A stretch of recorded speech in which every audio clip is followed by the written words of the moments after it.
거룩한 주일 주님의 자리에 나오신 모든 분들을 주님의 이름으로 환영하고 축복합니다.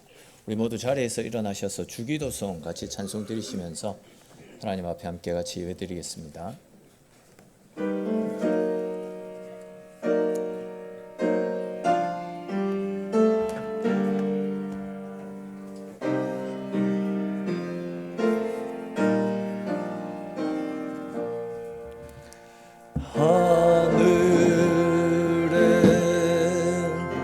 계신 아버지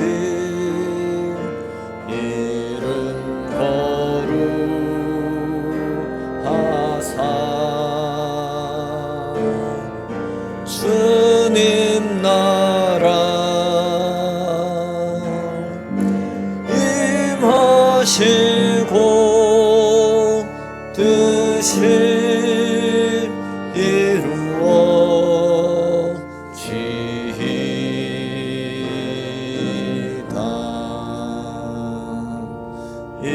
일용할 양식 주시고 우리들의 큰 죄 다 용서하옵시고 또 시험에 들게 마시고 악에서 구원하소서. 되게 주의 나라 주의 권세 주의 영광 영원히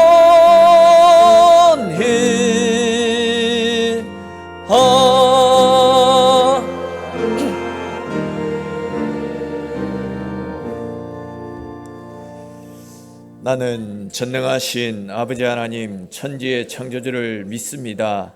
나는 그의 유일하신 아들 우리 주 예수 그리스도를 믿습니다. 그는 성령으로 잉태되어 동정녀 마리아에게서 나시고 본디오 빌라도에게 고난을 받아 십자가에 못 박혀 죽으시고 장사된 지 사흘 만에 죽은 자 가운데서 다시 살아나셨으며 하늘에 오르시어 전능하신 아버지 하나님 우편에 앉아 계시다가 거기로부터 살아있는 자와 죽은 자를 심판하러 오십니다.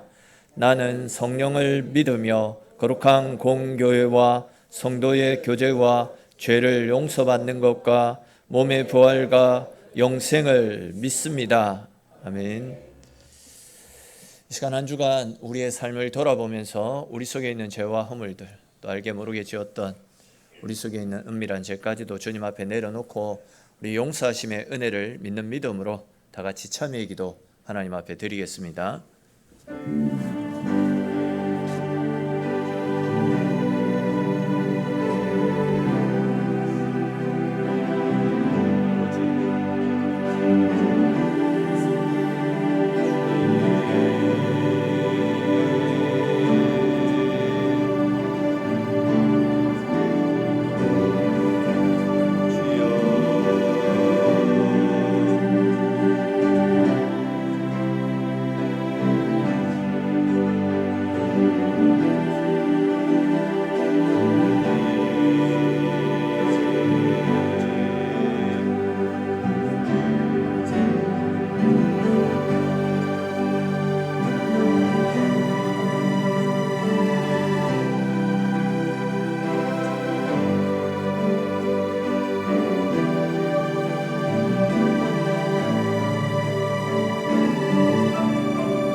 만일 우리가 우리 죄를 자백하면 그는 미쁘시고 의로우사 우리 죄를 사하시며 우리를 모든 불의에서 깨끗하게 하실 것임이라. 아멘. 모두 자리에 앉아 주십시오. 우리 찬송 같이 드리겠습니다. 찬송가 2장, 우리 찬송가 2장 같이 찬송 드리시고 예배를 위해서 박한길 장로님 기도 인도해 주시겠습니다.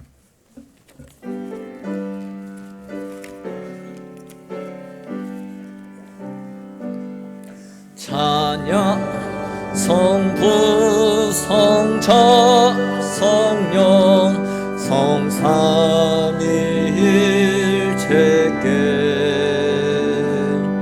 영원 무궁하기까지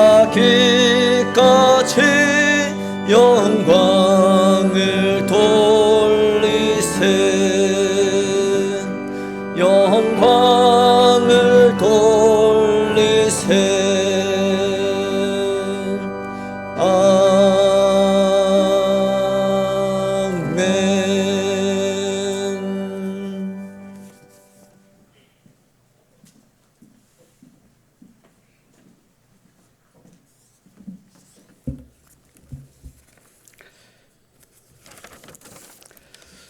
감사하신 에베네셀 하나님 아버지, 지난 6개월 동안 거친 세상 속에서도 은혜와 사랑으로 우리를 지켜주시어 오늘 맥주 감사 주일 예배로 모이게 하시니 감사드립니다. 상반기 동안 원치 않던 강풍과 메마른 강야를 지날 때에도 우리를 실족하지 않게 붙드시고 삶의 구석구석에서 베풀어 주신 은혜의 열매들과 주님의 신실하심을 기억합니다. 이 시간 드려지는 우리의 예배가 온전한 감사의 제사가 되게 하시고 무너진 심령이 회복되며 하늘의 신령한 복이 임하는 은혜 예배가 되게 하여 주시옵소서. 감사로 채워져야 할 우리의 입술에 원망과 불평이 있지는 않았는지 주님의 도심 없이는 살 수가 없음을 고백하면서도 여전히 내 힘과 지혜를 의지하여 교만하게 행했던 영적 낙담들을 회개하오니 보혈의 능력으로 씻어주시어 용서하여 주시옵소서. 이제 우리는 한 해의 절반을 지나 새로운 하반기 문턱에 서 있습니다. 지난 과거의 실패와 상처에 매여 있지 않게 하시고 성령의 새 발음을 타고 하반기를 향해 힘차게 도약하는 믿음의 백성들이 되게 하옵소서. 내가 새 일을 행하리라는 약속하신 주님의 말씀을 붙잡고 남은 6개월 동안 우리의 가정과 일터 그리고 교회가 영적인 거듭남을 경험하는 은혜의 시간들이 되게 인도하여 주시옵소서. 주님, 오늘도 영육간에 간극지 못하거나 세상에 입은 눈물과 마음의 상처들, 남모르는 아픔을 품고 절박한 심령으로 나온 성도들이 있습니다. 이 시간 예배하는 모든 심령 위에 하늘의 평강과 위로를 부어 주시옵소서. 육신의 질고와 영적 침체로 신음하는 성도들을 돌아보시고 이들 모두가 치유되는 역사가 있게 하옵소서. 세상사 모든 문제와 물질적으로 힘들어하는 성도들과 막힌 환경 속에서 밤잠을 이루지 못해 부르짖는 성도들의 가정마다 강야의 길을 내시는 은혜의 하나님을 경험하게 하옵소서. 엘림교회가 기도의 불씨가 꺼지지 않는 재단이 되게 하시고 낙심하여 발걸음을 꺼내던 이들이 다시 돌아와 구원의 첫사랑을 회복하는 쉼터가 되게 하옵소서. 온 성도가 주 안에서 한 마음으로 연합하여 이 땅에 예수의 복음을 심는 복된 교회가 되게 하여 주시옵소서. 소명의 하나님 아버지, 여름 사역이 이제 시작됩니다. 영적 전쟁과 같은 여름 성경학교와 각 부서의 수련을 기도로 잘 준비하게 하옵소서. 여름 사역을 준비하는 교육자들과 교사들을 위로하여 주시옵소서. 영혼을 사랑하는 뜨거운 심령을 부어 주시옵소서. 이번 여름 사역을 통해 우리의 다음 세대의 자녀들이 살아계신 하나님을 인격적으로 만나게 하옵소서. 어두운 세상의 가치관과 문화에 휩쓸리지 않고 예수 그리스도를 인생의 구주로 고백하는 영적 지각 변동이 일어나게 하옵소서. 출발부터 도착까지 안전사고 하나 없도록 하늘의 천국문사로 지켜주시고 땀 흘려 씨를 뿌리는 교육자들과 모든 교사들의 수고 위에도 하늘의 위로와 신명한 면류관을 다하여 주시옵소서. 이 시간 생명의 말씀을 들고 강단에 세우신 목사님, 영육간의 강건함을 다해 주시고 성령의 근능으로 붙들어 주시옵소서. 할렐루야 찬양대의 거룩한 찬양을 기쁘게 받아 주시고 오늘도 예배와 교회를 위해 보이지 않는 곳에서 헌신, 충성, 봉사하는 손길들을 기억하여 주시옵소서.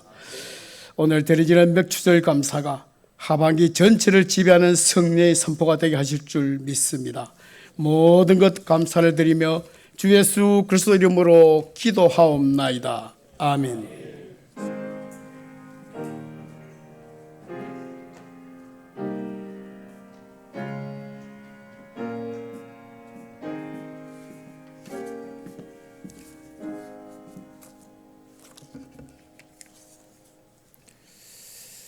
감사합니다. 오늘 주시는 말씀 같이 보겠습니다. 오늘 말씀은 출애굽기 23장에 있는 말씀입니다. 출애굽기 23장 16절에 있는 말씀입니다. 제가 가진 성경으로 구약성경 117페이지에 있습니다. 구약성경 117페이지에 있는 출애굽기 23장 16절에 있는 말씀 한 절 말씀입니다. 출애굽기 23장 16절 한 절 말씀. 출애굽기 23장 16절 한 절 말씀인데 우리 한 목소리로 같이 읽도록 하겠습니다. 같이 읽겠습니다. 맥추절을 지키라. 이는 내가 수고하여 밭에 뿌린 것의 첫 열매를 거둠이니라. 수장절을 지키라. 이는 내가 수고하여 이룬 것을 연말에 밭에서부터 거두어 저장함이니라. 아멘. 이 시간은 할렐루야 성가대에서 찬양으로 하나님께 영광 돌리겠습니다.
귀한 찬양 감사합니다. 우리 찬송 가운데 임하신 하나님께 감사와 영광의 박수 올려드리겠습니다.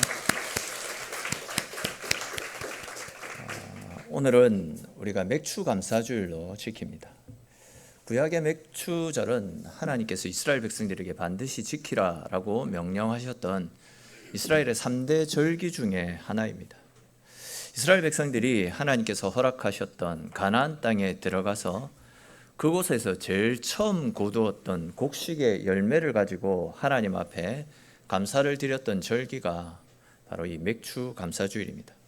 다시 말해서 자기들이 지금 가나안 땅에 들어와서 누리고 있는 모든 축복들은 우리의 수고와 우리의 노력의 결과이기 이전에 하나님께서 값없이 거저 베풀어 주신 하나님의 전적인 은혜로 말미암아 누리는 축복이다라는 사실을 기억하면서 감사로 드렸던 절기가 이 맥추 감사주일이었다라는 겁니다. 근데 이제 사실 오늘날에 와서 많은 성도들이 하는 말 중에 하나가 이 맥추절은 구약의 산물이 아니냐, 유월절도 하나님께서 반드시 지키라라고 하셨던 절기인데 유월절에 희생 제물이 되어주신 예수님께서 이 땅에 오셨기 때문에 더 이상 신약교회가 유월절을 지키지 않는 것처럼 맥추절 역시도 구약의 산물이기 때문에 우리 맥추절 안 지켜도 되는 것 아니냐, 괜히 교회가 헌금을 더 많이 거두기 위해서 맥추절을 지키라고 하는 것 아니냐, 이런 말들로 교회에 대해서 오해를 쏟아내는 분들도 분명히 있습니다. 물론 이런 질문을 하는 이유를 이해하지 못하는 것은 아닙니다. 겉으로 보면 맥추절이 단순히 구약의 절기처럼 보일 수 있고 또 교회가 절기를 통해 헌금을 강조한다 이렇게 오해하실 수도 있을 것 같다 싶습니다.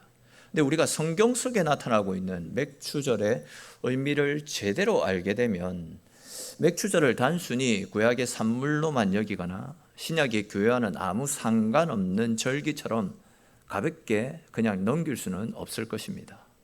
왜냐하면 맥추절은 나중에 살펴보게 되겠지만 이 맥추절은 교회가 탄생하고 성령께서 교회 가운데 충만히 임하시고 모든 성도들과 함께 하시며 교회를 세워가시기 시작하신 아주 뜻깊은 날이 맥추절이기 때문입니다.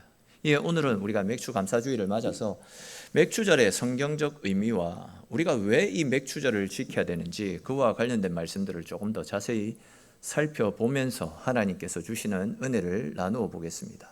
이 시간 가운데도 말씀을 깨닫는 지혜와 하나님께서 나에게 주시는 나를 위해서 준비해 놓으신 새로운 은혜를 받아 누리시는 귀하고 복된 시간 되시기를 주님의 이름으로 축원합니다.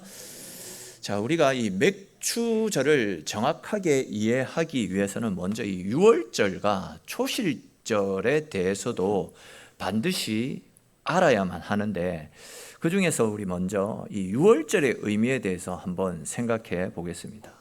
여러분, 유월절이 어떤 날입니까? 유월절. 이 유월절은 애굽에서 400년간 종살이했던 이스라엘 백성들을 하나님께서 애굽에서 구원해 주신 날이 유월절 아닙니까? 좀 더 자세히 말씀을 드리면 하나님께서 모세를 바로 왕에게 보내면서 애굽에서 종살이하는 이스라엘을 애굽에서 나올 수 있도록 그들에게 자유를 주도록 하나님께서 요청을 하시지 않습니까? 근데 이제 바로 왕이 하나님의 그 요청을 거절합니다. 그래서 이제 하나님께서 그런 바로의 마음을 돌려 세우기 위해서 애굽 땅에 10가지 재앙을 내리셨습니다. 근데 그럼에도 불구하고 바로의 마음이 완고해서 이스라엘을 풀어주지 않았습니다. 그래서 이제 하나님께서 마지막 10번째 재앙으로 애굽 땅 전역에 죽음의 사자를 보내십니다. 그리고 각 집안마다 사람이든 가축이든 제일 처음 난 것들을 다 죽이시는 엄청난 무서운 재앙을 준비해 놓고 계시지 않았습니까? 근데 이제 그때 하나님께서 이스라엘 백성들에게는 모세를 통해서 미리 그 재앙으로부터 건진받을 수 있는 방법을 가르쳐 주셨습니다. 그 방법이 무엇이었습니까?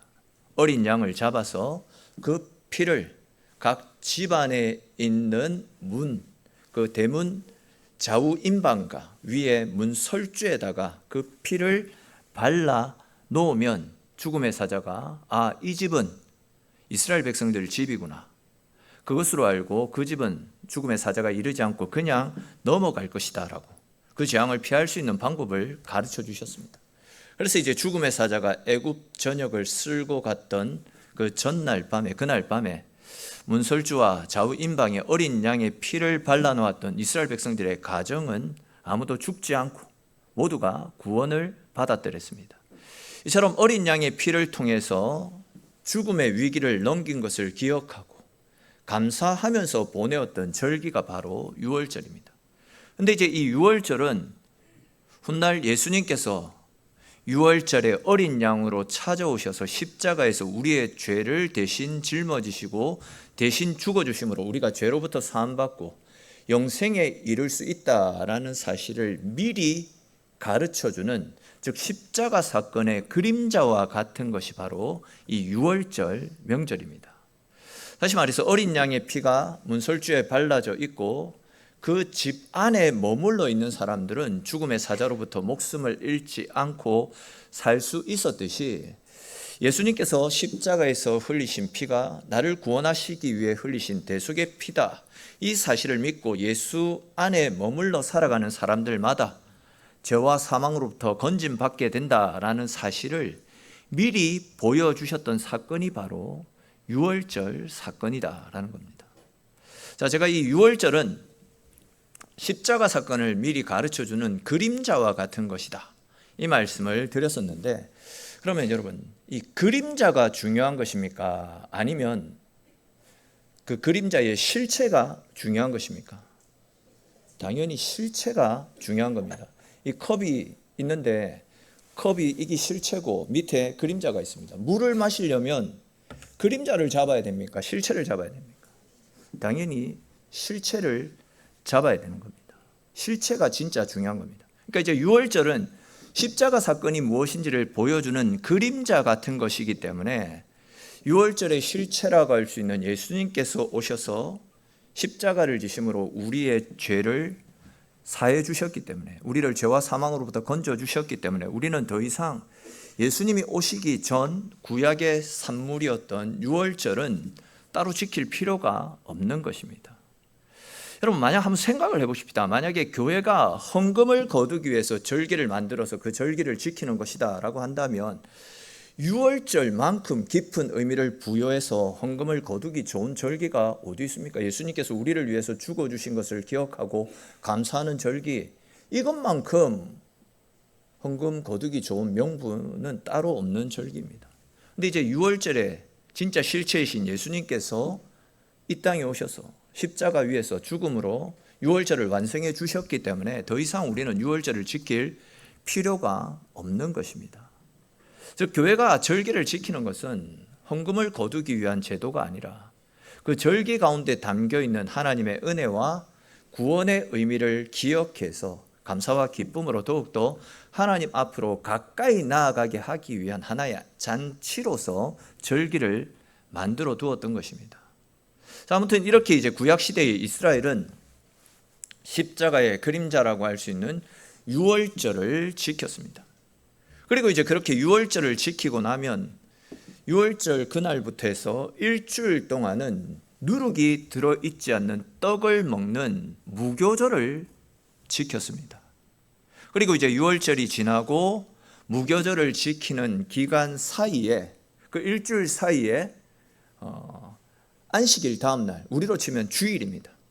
유월절부터 무교절 그 사이에 들어가 있는 주일 때, 안식 그 다음 날 주일 때, 일요일 때 그들은 초실절을 지켰습니다. 이 초실절이 좀 중요한 부분입니다.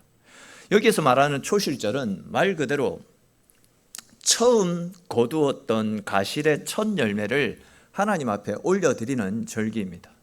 근데 이제 중요한 것은 첫 열매가 있다라는 이 말은 이제 뭔가를 수확하겠다, 수확이 시작되어졌다라는 그런 이야기를 포함하고 있습니다.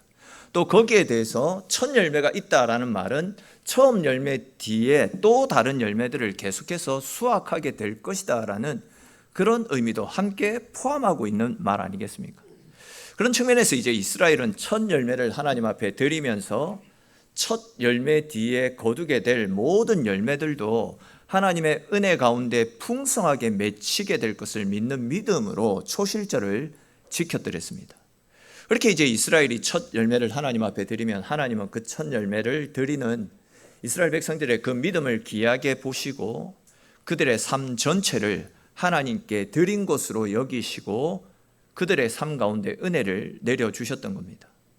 조금 다른 관점에서 말씀을 드려서 이 초실절은 수확의 시작을 하나님께 올려드리면 첫 열매를 받으신 하나님께서 첫 열매 뒤에 거두게 될 모든 열매까지도 책임지시고 풍성하게 결실이 맺히도록 은혜를 베풀어 주실 것을 믿는 믿음으로 지켰던 절기가 이 초실절이라는 겁니다. 근데 이제 이 초실절은 신약 시대로 넘어오면서 예수님의 부활과 연결이 되어집니다. 즉 유월절이 예수님의 십자가 사건의 그림자라면 이 초실절은 예수님이 가지고 있는, 그러니까 예수님의 부활이 가지고 있는 의미를 그대로 보여주는 절기가 초실절 절기라는 겁니다. 우리가 지난 주간 새벽에 살펴보았던 고린도전서 15장 말씀해 보시면 죽었다가 다시 부활하신 예수님을 가르쳐서 무엇이라고 표현을 합니까? 부활의 첫 열매. 부활하신 예수님을 부활의 첫 열매라고 그렇게 말씀하고 있거든요. 예수님을 가르쳐서 부활의 첫 열매가 되신다라는 이 말씀은 예수님이 부활하신 것처럼 예수님께 속해 있는 우리들도 예수님처럼 부활의 영광에 함께 참여하게 될 것임을 가르쳐 주시는 말씀입니다. 다시 말해서 초실절의 첫 열매가 하나님께 드려지면 그 뒤에 더 많은 수확이 이어지듯이 십자가에서 죽으셨던 예수님이 부활의 첫 열매로 하나님 앞에 드려졌기 때문에 예수님을 따르는 우리 모두도 부활의 열매로 하나님 앞에 드려지게 된다라는 그 말씀입니다. 그래서 우리는 이 초실절의 의미를 통해서 예수님의 부활이 예수님 한 분만으로 끝나는 것이 아니라 예수님을 믿고 따르는 모든 성도들도 부활의 영광스러운 일에 함께 참여하게 된다라는 이 사실을 깨닫게 되는 것입니다. 사실 말씀이 조금 어려울 거다라고 생각됩니다. 그렇지만 이제부터가 진짜 중요한 말씀이니까 조금 더 집중을 해서 한번 잘 들어보십시오. 이스라엘이 이렇게 첫 열매를 드리는 초실절을 지키고 나면요, 그들은 그때부터 해가지고 7 안식일을 보낸 다음에 맥추절을 지켰습니다. 근데 이제 금방 말씀드린 이 7 안식일이라는 이 말은, 그러니까 초실절부터 해서 맥추절 그 사이에 안식일이 7번 들어가 있다라는 그런 의미입니다. 또 이제 안식일을 우리가 요일로 표현할 때에 월, 하, 수, 목, 금, 토, 안식 7일째 해당되어지는 날이 안식일 아닙니까? 그래서 이제 그 안식일이 7일째 해당되어지기 때문에 7자를 사용합니다. 그리고 초실절에서 맥추절까지 안식일이 몇 번 들어가 있다고요? 7번.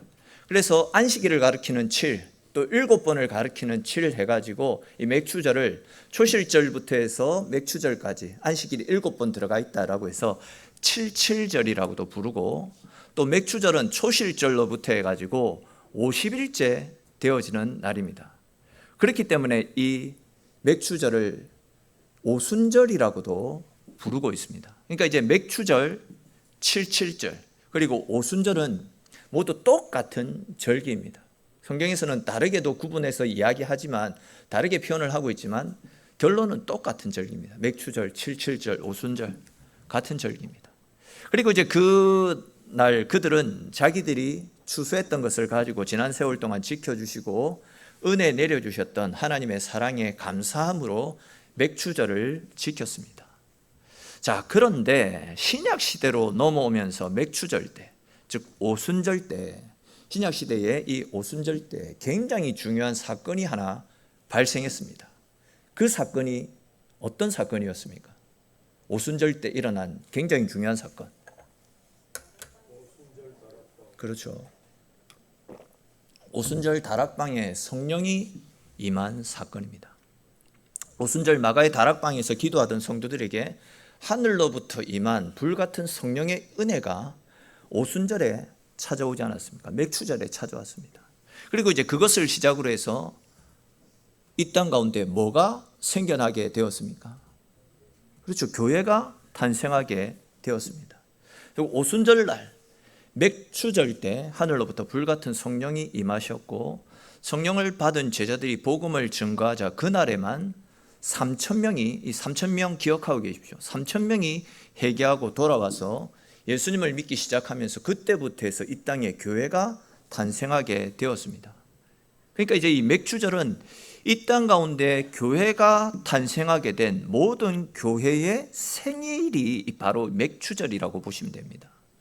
다시 말해서 맥추절은 단순하게 이스라엘이 가나안 땅에 들어가 가지고 그들이 거두었던 곡식으로 하나님 앞에 감사했던 절기, 그 이상으로 이 땅에 성령께서 찾아오시고 교회가 세워진 굉장히 뜻깊은 날이기 때문에 우리는 맥추절을 지키면서 감사하고 기뻐해야 되는 겁니다.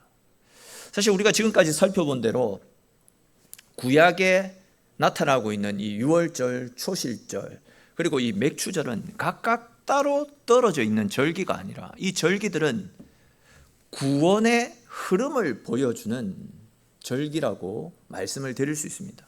즉 유월절은 예수님의 십자가 죽으심을 보여주는 절기이고, 또 초실절은 죽으셨다가 다시 살아나신 부활하신 예수님을 보여주는 절기입니다.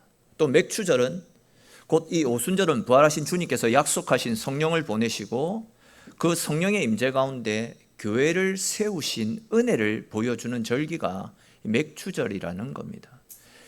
예수님의 죽으심, 예수님의 부활하심, 성령의 강림, 기독교에 있어서 가장 중요한 핵심 세 가지 아닙니까? 그렇기 때문에 우리는 이 맥추절을 통해서 단순히 이 맥추절이 곡식의 수확만 감사하는 절기가 아니라 예수님의 죽으심과 부활하신 가운데 세워진 이 땅에 있는 교회가 성령의 은혜로 시작되어졌다라는 사실을 이 절기들을 통해서 배울 수가 있는 겁니다.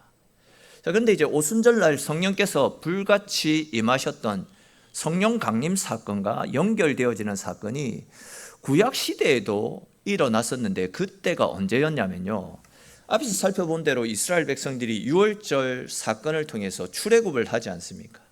그렇게 이제 출애굽을 했던 이스라엘 백성들이 머물렀던 곳이 어디였냐면 시내산이었습니다. 시내산.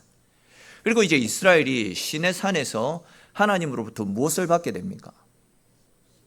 십계명, 율법을 받게 됩니다. 율법을 받게 되는데 유대인들은 전통적으로 시내산에서 율법을 받았던 사건을 유월절 이후에 50일째 되는 맥추절, 이 오순절과 연결해서 이해를 하고 있습니다. 즉 구약의 이스라엘 백성들은 우리가 율법을 받은 날을 맥추절이라고 생각하고 있다는 거죠. 그리고 이제 이 구약의 오순절에 일어났던 일들이 출애굽기 19장 16절에서 18절 말씀에 보다 상세하게 기록되어져 있는데 우리 앞에 화면 보면서 출애굽기 19장 16절 18절 말씀 같이 읽겠습니다. 셋째 날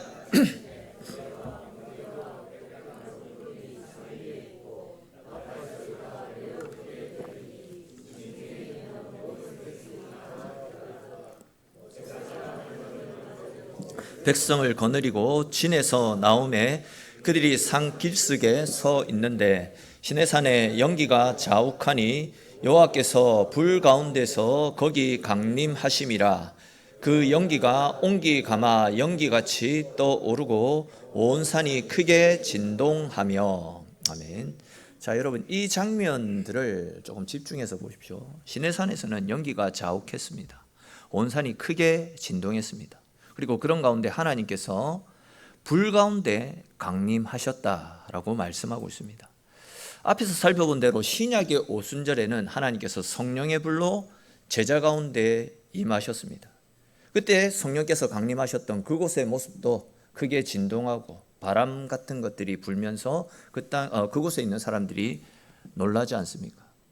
그렇게 하면서 교회를 세웠습니다. 다시 말해서 오순절에는 하나님께서 성령의 불로 제자들 가운데 임하셔서 교회를 세우셨습니다.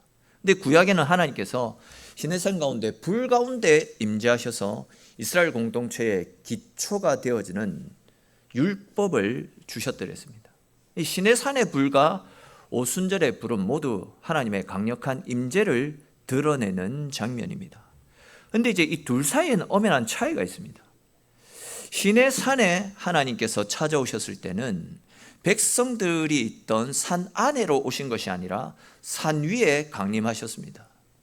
그리고 그때 백성들은 두려워서 멀리 서서 두려워 떨고 있었더랬습니다. 그런데 이제 오순절에는 성령께서 마가의 다락방 안에 그리고 모여있던 각 사람들 심령 가운데 찾아오셨고, 그들은 성령의 임재를 두려워 떨며 멀리서 지켜봤던 것이 아니라 오히려 성령의 능력을 그들이 직접 힘입고 세상 가운데 나아가서 복음을 증거하는 증인으로, 즉 성령의 능력을 힘입어 증인된 삶을 시작했던 겁니다. 이것이 바로 이제 신약의 맥추절이 보여주고 있는 놀라운 은혜라 할 수 있습니다. 그러니까 이제 구약 시대에는 하나님의 임재가 멀리서만 지켜볼 뿐이었습니다. 그런데 이제 하나님의 임재가 더 이상 산 위에 머물러 있지 않고, 또한 성전 안에만 제한되어 있지 않고 예수 그리스도를 믿는 모든 사람들 가운데 성령의 임재가 강력하게 찾아오기 시작했다는 겁니다. 그렇습니다, 여러분. 맥추절은 과거 이스라엘 백성들이 풍성한 결실을 맺게 해주신 하나님께 감사드렸던 구약의 절기만이 아니다라는 겁니다. 신약 시대를 살아가고 있는 우리들에게는 하나님께서 성령으로 교회를 세우시고 또 그 성령으로 오늘도 우리 성도들 가운데 함께 하신다라는 은혜를 기억하게 하는 절기가 바로 맥추절입니다. 또한 그 성령님께서 교회가 시작되면서부터 지금까지 교회와 함께 하시면서 교회를 붙잡아 주셨고 지켜주셨고, 또 우리들의 삶 가운데도 역사하셔서 지난 상반기 동안 우리의 삶을 지켜주셨고, 넘어질 때마다 붙잡아 주셨고, 지치고 힘들고 고난할 때마다 우리에게 새 힘을 주셔서 우리를 일으켜 세워 주셨습니다. 또한 앞으로 우리가 살아가는 모든 날 동안에도 우리와 함께 하시면서 우리를 지키시고 인도하시고 때를 따라 도우시는 은혜와 사랑으로 우리를 붙잡아 주시는 것, 이것이 성령께서 우리와 함께 하시는 하나님의 은혜다 할 수 있습니다.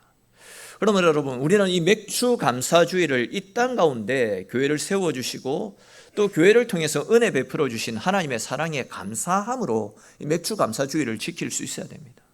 또 앞으로의 모든 날도 주님께서 붙들어 주실 것을 믿는 믿음을 가지고 하나님께서 우리 가운데 행하여 주실 은혜를 기대하는 마음으로 이 맥추 감사주의를 지켜야 됩니다.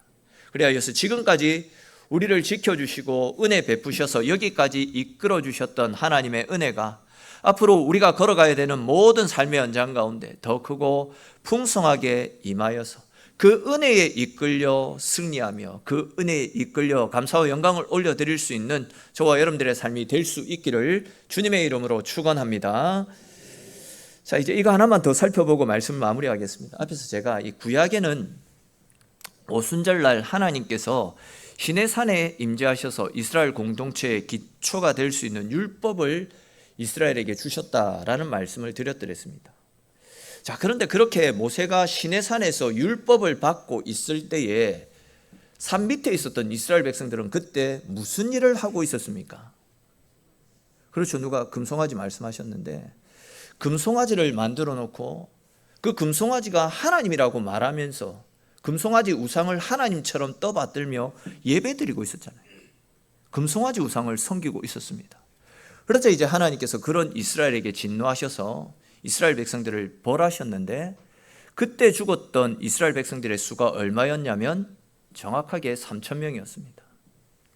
자, 여러분, 구약의 오순절에는 3,000명이 죽었습니다. 근데 이제 신약의 오순절에는 성령 받은 제자들이 전했던 말씀을 듣고 몇 명이 회개하고 돌아왔다라고 했습니까? 3,000명. 3,000명이 그때 돌아와서 예수 안에서 새로운 생명을 얻게 된 그날이 바로 오순절 성령이 강림하셨던 사건입니다. 여러분, 지금 말씀드리는 이 이야기들이 과연 우연히 일치되어졌던 사건이겠습니까? 절대 아닙니다. 이것은 우리에게 너무나도 중요한 복음의 진리를 보여주는 사건입니다. 율법 앞에 서게 되면 우리는 살아남을 수가 없습니다. 왜냐하면 율법은 우리의 죄를 드러내고 우리가 하나님 앞에서 얼마나 죄 많고 불순종하며 살아왔던 악한 존재인지를 보여주기 때문입니다. 바로 그런 이유로 해서 시내산 밑에서 금송아지를 섬겼던 3,000명은 그 죄로 말미암아 죽임을 당했던 것 아닙니까? 그런데 신약의 오순절에는 복음이 선포되었고, 복음이 선포되어졌던 그곳에는 죄인들이 회개하는 역사가 일어났습니다. 그리고 그때 죄인된 3,000명이 회개하고 뉘우치고 돌아와서 하나님의 자녀로서 새로운 생명을 얻게 되는 은혜가 임했습니다. 율법 앞에서는 죽음이 드러나지만 복음 안에서는 이렇게 생명이 열리게 되는 겁니다. 여러분, 이것이 바로 오순절, 즉 맥추절의 은혜인 겁니다. 오순절은 단순히 성령께서 강림하신 날이 아니라 죽어야 될 영혼들이 복음 안에서 다시 살아나기 시작한 날, 이 날이 바로 맥추절입니다. 즉 죄로 인해서 멸망당할 수밖에 없었던 사람들이 예수 그리스도의 십자가와 부활을 믿음으로 하나님의 백성이 되고 교회가 시작된 날, 이 날이 바로 맥추절이라는 거죠. 그렇다면 여러분, 이 오늘날 이 맥추 감사절, 이 날을 우리가 더욱더 귀하게 여기면서, 더욱더 소중히 여기면서 이 의미를 알고